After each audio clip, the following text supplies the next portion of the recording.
Hello everyone, welcome back in my YouTube channel Deepak Online Classes. So today we are going to read about direct and indirect speech. Direct और indirect speech के बारे में आज हम पढ़ेंगे। ठीक है, इनको डायरेक्ट एंड इनडायरेक्ट नरेशन भी बोलते हैं या खाली नरेशन भी बोलते हैं या इनको स्पीच भी बोला जाता है।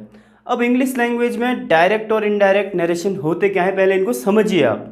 तो देखिए, डायरेक्ट और इनडायरेक्ट नरेशन का मतलब समझिए पहले। डायरेक्ट का मतलब कि जब हम किसी से सामने से बात कर रहे हैं, और इनडायरेक्ट का मतलब जब वो हमारे सामने ना हो लेकिन हम किसी तीसरे से उसकी बात कर रहे हैं। ये मान के चलिए, एग्जाम्पल से समझते हैं। जैसे सुमित और रोहित दो बच्चे हैं। ठीक है, सुमित और रोहित दो बच्चे हैं। सुमित ने रोहित को बोला कि आज मैं स्कूल नहीं आ पा रहा हूँ, मैं बीमार हूँ। ठीक है, ये उन दोनों की बात होगी। सुमित ने बोला रोहित को कि आज मैं बीमार हूँ, मैं स्कूल नहीं आ पा रहा हूँ। अब ठीक हो गया, सुमित जाता है, फिर सुमित ने बोला रोहित को कि मैं बीमार हूँ, मैं नहीं आ पा रहा हूँ। तो वो स्कूल जाके जब प्रिंसिपल सर को या किसी भी टीचर को बताता है कि सर ऐसी ऐसी बात है, वो स्कूल नहीं आ पा रहा है, तो वो वहाँ डायरेक्ट बात नहीं हो रही, क्योंकि वो सूरज और सुमित और रोहित एक साथ नहीं है, वो किसी तीसरे आदमी को बता रहे हैं। तो वो हो जाता है इनडायरेक्ट, जब किसी को हम अपने शब्दों में बताते हैं। ठीक है, तो समझ गए आप डायरेक्ट और इनडायरेक्ट हैं क्या। मतलब कि जब हम किसी के साथ सामने फेस टू फेस बात करें, वो कहलाता है डायरेक्ट नरेशन, और जब हम उसी बात को किसी तीसरे आदमी को बताते हैं, वो कहलाता है इनडायरेक्ट नरेशन या इनडायरेक्ट स्पीच। अब ये इंग्लिश लैंग्वेज में काम आता कहाँ है, तो इसका ज़्यादातर यूज़ आप अपनी प्रोज वाली किताब में देखिए, जो आप पढ़ते हैं स्टोरी, उनमें इसका यूज ज़्यादातर किया जाता है। और आपसे एग्ज़ाम में इसको डायरेक्ट से इनडायरेक्ट में कन्वर्ट करने के लिए पूछा जाता है। तो आज देखिए, इसको हम समझते हैं। तो सबसे पहले देखिए कि इसमें आखिर मेन पार्ट है क्या। तो मेन पार्ट सबसे पहले समझिए। Number 1 speaker, number 2 reporting verb, या इसको अभी हम शॉर्ट में आरवी भी पढ़ेंगे, रिपोर्टिंग वर्ब। थर्ड हो गया रिपोर्टिंग स्पीच, या इसको हम शॉर्ट में आरएस भी कह सकते हैं। अब इसको समझिए कि है क्या है। पहले सबसे पहले आपको इसको ही समझना पड़ेगा कि आखिर ये है क्या। तो स्पीकर मतलब जो बात को कह रहा है, यानी कि एक एग्जांपल से समझिए, माय फ्रेंड सेड। अब इसमें 3 चीज़ें होंगी, 1 2 3। इस पूरे सेंटेंस में, किसी भी सेंटेंस में 3 बातें मुख्य होंगी, वो हैं स्पीकर, रिपोर्टिंग वर्ब और रिपोर्टिंग स्पीच। अब रिपोर्टिंग वर्ब क्या है, सबसे पहले स्पीकर को समझिए, मतलब जो बोल रहा है, यानी कि कौन बोल रहा है, माय फ्रेंड। तो ये क्या हो गया, स्पीकर। माय फ्रेंड सेड, मेरे दोस्त ने कहा। अब दूसरा क्या आ जाएगा, रिपोर्टिंग वर्ब, यानी कि जो टेंस यूज हो रहा है, सेड। ये सेड क्या हो जाएगा, इसको बोलेंगे रिपोर्टिंग वर्ब। अब इस सेड की जगह my friend said, my friend told, या कुछ भी हो सकता है, माय फ्रेंड आस्क्ड या माय फ्रेंड विल आस्क, कुछ भी हो जाएगा। तो ये सब क्या कहलाएंगे, रिपोर्टिंग वर्ब। ऐसे जो फिर ये इन्वर्टेड कॉमा में है, यहाँ से लेके यहाँ तक का जो पूरा पार्ट इन्वर्टेड कॉमा में है, इस पूरी बात को क्या बोला जाता है, रिपोर्टिंग स्पीच। समझ गए तीनों बातें। पहला हो गया सब्जेक्ट, जो बात को कह रहा है। दूसरा हो गया रिपोर्टिंग वर्ब, यानी कि सेड या सेज, कौन से टेंस में है। ठीक है, तीसरी बात जो है वो होगी आपकी रिपोर्टिंग स्पीच, जो इन्वर्टेड कॉमा के अंदर पूरी आ जाएगी। अब कौन सी उसने बात क्या की, what speaker says that is called reporting speech. समझ गए, ओके। तो आगे बढ़िए। ऐसे ही ये क्या था, पहला वाला जो सेंटेंस है ये है किसमें, डायरेक्ट में। अब देखिए इसको समझिए, माय फ्रेंड सेड, मतलब दो दोस्त हैं, एक दोस्त बता रहा है कि मेरे दोस्त ने कहा आई एम इल। अब बात यहाँ है आई एम इल, कंफ्यूज हो सकते हैं कि बीमार है कौन, मैं बीमार हूँ। अब ये पहला दोस्त बीमार है या दूसरा दोस्त बीमार है, तो उसके लिए हम कंफ्यूज हो सकते हैं। लेकिन जब हम इनडायरेक्ट में, ये नीचे वाला क्या हो जाएगा फिर, इनडायरेक्ट में, जब इसको हम इनडायरेक्ट में बदलते हैं तो ये क्या हो जाएगा, my friend said that he was ill, he was ill. अब देखिए यहाँ हो क्या रहा, ही वॉज इल, यानी कि वो बीमार था। यहाँ पे क्लियर हो गया कि मैं बीमार नहीं हूँ बल्कि वो बीमार है। जैसे अगर आप बोलें कि अभी जो हमने एग्जांपल लिया था सुमित और रोहित वाला, सुमित बोले कि मैं बीमार हूँ, ठीक है, तो अगर वो सीधे प्रिंसिपल सर को जाके बोल दे कि सर मैं बीमार हूँ, अब प्रिंसिपल सर कंफ्यूज हो जाएंगे कि सुमित बीमार है या रोहित बीमार है। लेकिन अगर वो क्लियर बोल दे सर रोहित बोल रहा था कि वो है बीमार है, इसमें क्लियर होगा कि बीमार कौन है, रोहित है। अब देखिए इसको ये चेंज होता कैसे। सबसे पहले मेन चीज़ आपने ध्यान क्या क्या रखी इसमें कि जो पहला माय फ्रेंड या सब्जेक्ट है वो तो सेम रहता है, उसके बाद रिपोर्टिंग वर्ब भी आ रही है, और बाकी क्या हो रहा है, जो ये कॉमा था, कॉमा का हटके क्या हो जा रहा है, उसकी जगह दैट जुड़ जा रहा है। ये सब में होगा लगभग। जो अफर्मेटिव सेंटेंस होते हैं नॉर्मली डायरेक्ट से इनडायरेक्ट बदलते हुए, बाद में इंट्रोगेटिव या दूसरे जो लेट वाले सेंटेंस उनमें थोड़ा अलग होता है। लेकिन अभी आप फिलहाल ये समझिए कि माय फ्रेंड सेड, इसके बाद जो एक कॉमा हटता है उसकी जगह दैट का यूज हो जाएगा। फिर पूरा जो आगे का इन्वर्टेड कॉमा है ये भी हट जाएगा, इसकी जगह फिर आई एम इल, तो आई एम इल जो है वो एम का क्या हो जाएगा, वॉज। मतलब कि जो प्रेजेंट में हो पास्ट में एक दूसरे में बदल जाते हैं, ठीक है। आई की जगह ही हो गया, यानी कि मैं बीमार हूँ, उसने कहा था जब ये तीसरे को बता रहा तो आई का ही हो जाएगा। अब ये किस प्रकार से बदलते हैं ये भी आपको ध्यान रखना पड़ेगा। तो जो फर्स्ट पर्सन होते हैं, फर्स्ट सेकंड थर्ड, तीन पर्सन आपने पढ़े होंगे, ठीक है। फर्स्ट पर्सन में आई और वी आते हैं, सेकंड में यू, और थर्ड पर्सन में इन सब के अलावा ही शी इट जो भी और है वो सभी थर्ड पर्सन में आते हैं। तो अब आई और वी किस में चेंज हो जाएगा, आई और we according to subject change होगा। किसके अकॉर्डिंग, अकॉर्डिंग टू सब्जेक्ट। अगर आपका आई और वी है तो वो किसके अकॉर्डिंग चेंज हो जाएगा, सब्जेक्ट। क्योंकि मेरा फ्रेंड था, मेरा फ्रेंड मतलब वह है कोई तीसरा आदमी, तो आई की जगह ही यूज हो गया, ठीक है। अगर यही होता यू, तो यू किसकी उससे चेंज होता है, ऑब्जेक्ट की। अगर यहाँ पे यू होता तो यू क्या होता, ऑब्जेक्ट। ऑब्जेक्ट क्या होता, कोई दूसरा आदमी यहाँ पर दिया रहता है, मतलब यू का यू ही रहेगा। या जो भी ऑब्जेक्ट है, जैसे my friend said to me, अगर यहाँ पे मी होता तो मी को हम क्या मानते, ऑब्जेक्ट मानते, और जो यू बदलेगा वो यू किसके अकॉर्डिंग बदलेगा, इस मी के अकॉर्डिंग ही बदलेगा, समझ गए। और ऐसे ही जब अगर थर्ड पर्सन है, यानी कि इस आई की जगह ही सी या कुछ इस टाइप से सिंगुलर होता और थर्ड पर्सन होते जो हमारे सामने अवेलेबल नहीं है, तो वो किस हिसाब से बदलते हैं, उनमें क्या होता है, कोई भी चेंज नहीं होता, यानी कि जैसे दिया है वो वैसे ही एज इट इज उतर जाता है। अगर यहाँ पर ही है तो यहाँ भी ही उतर जाएगा, समझ गए। ये होगी आपकी पर्सन चेंज की बात। इतना आप लोग समझ गए होंगे सभी। तो इसमें आपने क्या क्या देखा, सबसे पहले आपको रिपोर्टिंग वर्ब और रिपोर्टिंग स्पीच समझनी है। सीधी सीधी बात है, रिपोर्टिंग स्पीच मतलब जो इन्वर्टेड कॉमा के अंदर की बात कही गई है वो पूरी बात क्या है, रिपोर्टिंग स्पीच है। और उससे पहले कॉमा से पहले जो बात कही गई है, सेड, आस्क्ड, रिप्लाइड, कुछ भी हो तो वो क्या हो जाएगा, रिपोर्टिंग वर्ब। और उससे पहले कौन बोल रहा है, क्या बोल रहा है, वो हो जाएगा सब्जेक्ट। समझ गए इतना। चलिए आगे बढ़ते हैं हम। अब इसके बाद है चेंज ऑफ टेंस। अब कैसे इनमें टेंस का चेंज होता है, ठीक हो गया। अब सबसे पहला रूल देखिए, आरवी। आरवी मतलब रिपोर्टिंग वर्ब, जो हमने अभी लिखा था ये वाला, रिपोर्टिंग वर्ब प्रेजेंट या फ्यूचर टेंस में हो तो, अभी तक क्या था, ये सेड मतलब कहा, ये किस में था, पास्ट टेंस में। तो पास्ट टेंस में ये बदला, इसको अभी हम आगे और समझेंगे, आपको केवल समझने के लिए एक एग्जाम्पल था। अब इसको रूल्स के हिसाब से हम समझेंगे कि कैसे टेंस में चेंज होता है, ठीक है। तो पहला, अगर रिपोर्टिंग वर्ब प्रेजेंट, ये ध्यान रखिए, प्रेजेंट या फ्यूचर टेंस में हो तो आर एस के, आर एस मतलब रिपोर्टिंग स्पीच, पूरी जो इन्वर्टेड कॉमा के अंदर कही गई बात है वो रिपोर्टिंग स्पीच कहलाएगी। तो आर एस के वर्ब का टेंस नहीं बदलेगा, ठीक है। इसमें कोई भी, जैसे एम का हमने वॉज बना दिया था, वो यहाँ पर नहीं होगा। अगर ये जो रिपोर्टिंग वर्ब है ये प्रेजेंट या फ्यूचर में हो, पास्ट की बात नहीं हो रही अभी आपको केवल क्या बताया जा रहा है, एग्जाम्पल से समझिए। राम सेज, यानी कि राम कहता है, किसकी बात हो रही है, प्रेजेंट या फ्यूचर की। तो ये किस में है, ये है प्रेजेंट में, ठीक है। तो ये प्रेजेंट में राम सेज, तो ये क्या बोल रहा है कि रिपोर्टिंग स्पीच में कोई भी चेंज नहीं होगा। बाकी जो अदर चेंज है, कॉमा हट जाएगा या इसकी जगह दैट लग जाएगा, इन्वर्टेड कॉमा हट जाएंगे, ये सब होगा।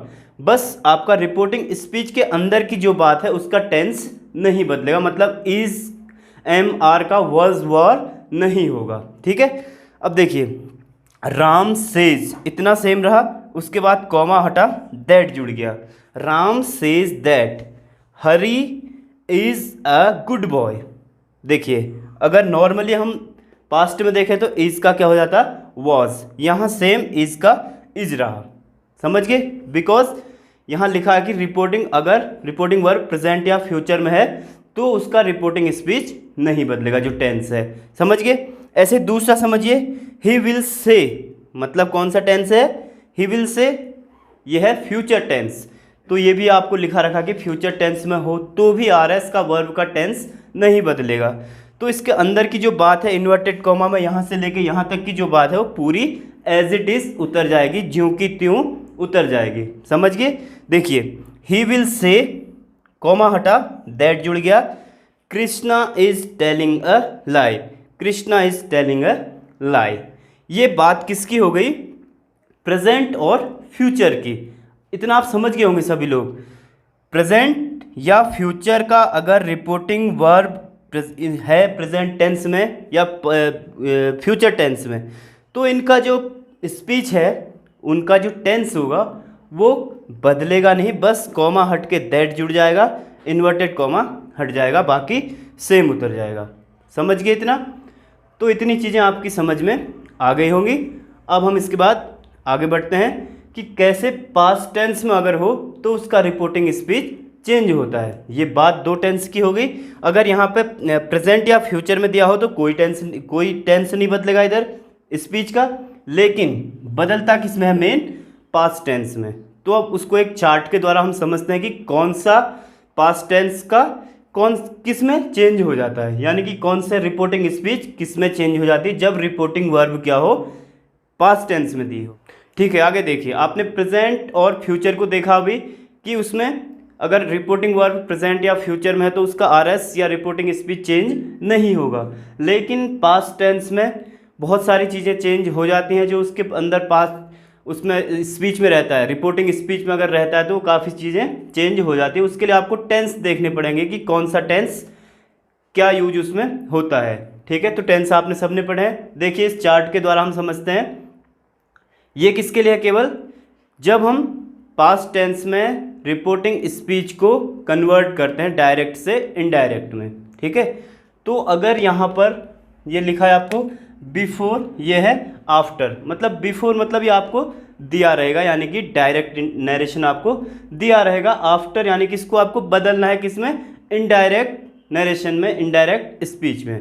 अगर आपका दिया रहेगा क्या, प्रेजेंट इंडेफिनिट, तो प्रेजेंट इंडेफिनिट में क्या दिया रहेगा, इज एम आर। ऐसे ही वो किस में कन्वर्ट हो जाएगा, पास्ट इंडेफिनिट में, यानी कि वॉज या वर यूज वहाँ पर हो जाएगा।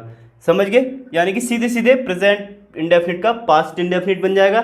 ऐसे प्रेजेंट कॉन्टिन्यूस का पास्ट कॉन्टिन्यूस, अगर यहाँ पे इज एम आर और उसके साथ आईएनजी फॉर्म रहती है तो वही सेम हो जाएगा पास्ट कॉन्टिन्यूस में कि वॉज और वर के साथ आईएनजी जुड़ जाएगा, सेम रहेगा बाकी। ऐसे ही यहाँ अगर प्रेजेंट परफेक्ट है उसकी हेल्पिंग वर्ब आपको बता रखी है, हैज़ या हैव होती है। हैज़ हैव आपको पता है किसके साथ लगती है, आई और वी के साथ हैव या प्लूरल के साथ, और बाकी सब के साथ हैज़ लगता है। तो वो किस में चेंज हो जाता है, पास्ट परफेक्ट में केवल एक चीज़ आती है, वो है हैड, उसमें कन्वर्ट हो जाएगा। ऐसे ही प्रेजेंट परफेक्ट कॉन्टिन्यूस अगर है वो किस में हो जाएगा, पास्ट परफेक्ट कॉन्टिन्यूस में हो जाएगा। इतने में आपको कोई दिक्कत नहीं होगी क्योंकि प्रेजेंट इंडेफिनिट है तो पास्ट में बदल जाएगा, बाकी के सब पास्ट में। लेकिन थोड़ी सी दिक्कत कहाँ पे आती है, पास्ट में। अगर पास्ट का ही रिपोर्टिंग वर्ब है और पास्ट का ही रिपोर्टेड स्पीच भी है तो उसमें किस में चेंज करें। जैसे आपको दिया है कि पास्ट इंडेफिनिट में, मतलब कि या वेंट सेकंड फॉर्म अगर दी है आपको तो उसको किस में चेंज करेंगे आप, पास्ट परफेक्ट। तो पास्ट परफेक्ट में आपको ध्यान रखना पड़ेगा कि हैड के साथ वर्ब की कौन सी फॉर्म आती है, थर्ड फॉर्म आती है। समझ गए। अगर आपका रिपोर्टिंग स्पीच पास्ट इंडेफिनिट मतलब सेकंड फॉर्म में दे रखा है रिपोर्टिंग स्पीच में, तो वो बदल जाएगा आपका हैड के साथ वर्ब की थर्ड फॉर्म में। समझ गए। ऐसे ही अगर पास्ट कॉन्टिन्यूस में है तो वो भी किस में चेंज हो जाएगा, पास्ट परफेक्ट कॉन्टिन्यूस में ही चेंज हो जाएगा। मतलब पास्ट का पास्ट में ही चेंज हो जा रहा है, लेकिन उसका जो टेंस है वो फिर भी बदल जा रहा है। यहाँ कॉन्टिन्यूस था तो परफेक्ट कॉन्टिन्यूस में चेंज हो जा रहा है। ठीक है, ऐसे ही जो पास्ट परफेक्ट है और पास्ट परफेक्ट कॉन्टिन्यूस है, नो चेंज यानी कि रिमेन सेम। मतलब अगर यहाँ पास्ट परफेक्ट का मतलब जैसे हैड गॉन यहाँ दिया है तो यहाँ भी हैड गॉन ही रहेगा, समझ गए, क्योंकि पास्ट परफेक्ट में हैड लगता है, वर्ब की थर्ड फॉर्म आती है। तो सेम कंडीशन यहाँ भी होगी, यानी कि इनडायरेक्ट में भी वही रहेगा, यहाँ कोई चेंज नहीं होगा। ऐसे ही पास्ट परफेक्ट कॉन्टिन्यूस में क्या होता है, हैड बीन प्लस आईएनजी, तो वो ही यहाँ भी रहेगा कि हैड बीन प्लस उसके साथ आईएनजी बना रहेगा। ठीक है, ये चार्ट आपकी समझ में आ गया होगा और इस चार्ट को ही आपको देखना है। इसके बाद आप क्या करेंगे, पास्ट आपका रिपोर्टेड स्पीच इसी से आप समझ पाएंगे। ठीक है, तो इसको आप देख लीजिए, नोट कीजिए, ये आपके लिए काफ़ी इम्पोर्टेंट है। तो आपने देखा पास्ट टेंस, लेकिन इसके अलावा कुछ अदर चेंज जैसे फ्यूचर के अगर हो तो उनको भी देख लीजिए। अगर आपको दिया रहेगा सेल, तो सेल का हो जाएगा किसमें, इनडायरेक्ट में शुड। ठीक है, अगर सेल का यूज डायरेक्ट में हुआ तो शुड में चेंज हो जाएगा। विल का यूज हुआ है तो वो वुड में बदल जाएगा। ठीक है, ऐसे ही अगर मे का यूज हुआ है तो माइट में बदल जाएगा। ये आपको याद रखने पड़ेंगे। ठीक है, सारी चीज़ें एक साथ आपको देखनी पड़ेंगी। कॉमा हटाना है, इन्वर्टेड कॉमा हटाना है, दैट जोड़ना है, और इसके अलावा ये वर्ड यूज हुए हैं तो इनको इसमें चेंज कर देना, यानी कि ज़्यादातर पास्ट फॉर्म बनानी है हमने। ठीक है, जैसे कैन अगर है तो कुड हो जाएगा, डू या डस का यूज हुआ है तो डिड हो जाएगा, वॉज या वर है तो हैड बीन, वो तो आपको भी लिखाया भी। ठीक है, अगर पास्ट इंडेफिनिट है तो पास्ट परफेक्ट में बदल जाएगा। ठीक है, ऐसे ही मस्ट अगर है तो मस्ट का सेम रहेगा। ये हो गया आपके किसमें, चेंजेस आरएस में, यानी कि रिपोर्टेड स्पीच में ये चेंजेस कैसे होते हैं। ठीक हो गया, इतना समझ गए। कुछ इसके क्या है, एक्सेप्शन है, यानी कि जिनको अपवाद बोलते हैं, वो हर चीज़ों के अपवाद होते हैं।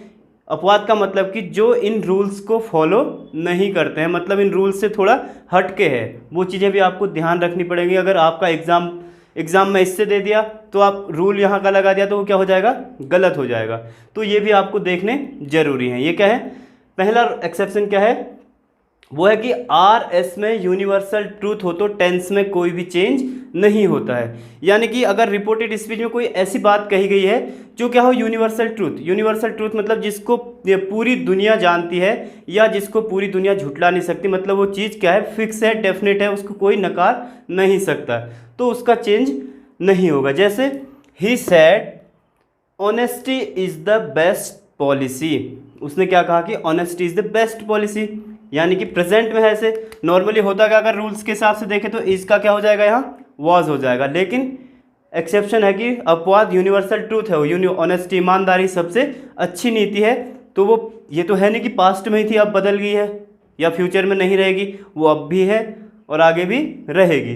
तो ये क्या रहेगा, ही सेड, बाकी का सेम रहेगा, ही सेड रहेगा, कॉमा हट के दैट जुड़ जाएगा, इसको आप खुद ही बना सकते हैं। He said that, inverted comma दोनों हटेंगे, पूरा क्या हो जाएगा फिर, ऑनेस्टी इज, अब यहाँ वॉज नहीं आएगा, is the best policy, same उतर जाएगा, बस आपका दैट जुड़ के ये कॉमा हट जाएंगे। ऐसे ही दूसरा अपवाद क्या है, किसी सेंटेंस में जब पास्ट का कोई हिस्टोरिकल फैक्ट, यानी कि कोई ऐसा तथ्य दिया हो जो कि क्या है, हिस्ट्री में उसमें क्या बहुत सारी, जैसे भारत 15 अगस्त को आज़ाद हुआ, ठीक है, वो एक फैक्ट है, उसको कोई नकार नहीं सकता, तो उसमें भी क्या होता है, रिपोर्टेड स्पीच में कोई भी चेंज टेंस में नहीं आता है। जैसे एक एग्जांपल से समझिए, he said Mrs Indira Gandhi died in 1984, तो ये भी क्या हो जाएगा, ही सेड कॉमा हट के दैट जुड़ेगा, बाकी इन्वर्टेड कॉमा हट के Mrs Indira Gandhi died in 1984, same रहेगा। ठीक है, यहाँ बस दैट जुड़ जाएगा। तो समझ गए होंगे सभी लोग इतना। ठीक है, आगे देखने के लिए हम दूसरे पार्ट में मिलते हैं, तब तक आप इतना समझिए। कोई भी दिक्कत है आप कमेंट बॉक्स में मुझे बोल सकते हैं कि यहाँ पे समझ नहीं आया। ठीक है, तो इससे आगे हम दूसरे पार्ट में कैरी करेंगे, आगे ले जाएंगे इससे आगे। ठीक है, तो आप ज़्यादा से ज़्यादा हमारे चैनल को लाइक कीजिए, शेयर कीजिए और सभी बच्चों तक इस वीडियो को पहुंचाइए और चैनल को सब्सक्राइब भी कर दीजिए। ठीक है, थैंक यू, मिलते हैं नेक्स्ट पार्ट में। Okay, bye bye.